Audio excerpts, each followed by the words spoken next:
Hello, ഇത് crochet ക്രഞ്ചീസാണ്. ഫറായിട്ടുള്ള ക്രഞ്ചീസാണ്. അതുകൂടാതെ വേറെയും ക്രഞ്ചീസ് ചെയ്തിട്ടുണ്ട്.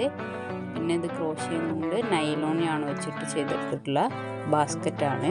ഇതിലൊരു 7 റോള് യാൺ ഫിൽ ചെയ്യാൻ പറ്റും. എനിക്കിങ്ങനെ വർക്ക് ചെയ്യുമ്പോൾ കൂടെ യാൺ വെച്ച് വർക്ക് ചെയ്യാൻ വേണ്ടിയിട്ട് ചെയ്തതാണ്. ആർക്കെങ്കിലും ആവശ്യമുണ്ടെങ്കിൽ പറയണേ.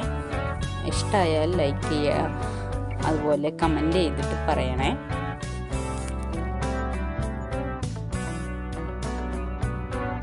പിന്നെ ചെയ്തിട്ടുള്ളതാണ് എൻ്റെ ക്രോഷയൊക്കെ കണ്ട് ഇഷ്ടപ്പെട്ടിട്ട് അവർക്ക് പോവാനുണ്ടായിരുന്നു, എന്നാലും കുറച്ച് സമയം കൊണ്ട് ചെയ്തിട്ടുള്ള പേഴ്സാണ്, മണി പേഴ്സാണ്. പിന്നെ ചെയ്തിട്ടുള്ളത് ക്ലോത്ത് ക്രഞ്ചീസാണ്. നല്ല ഭംഗിയുള്ള കളേഴ്സിലെ ക്ലോത്ത് ക്രഞ്ചീസാണ്. ഇതൊക്കെ ഞാൻ സെല്ല് ചെയ്ത ക്രഞ്ചീസാണ്.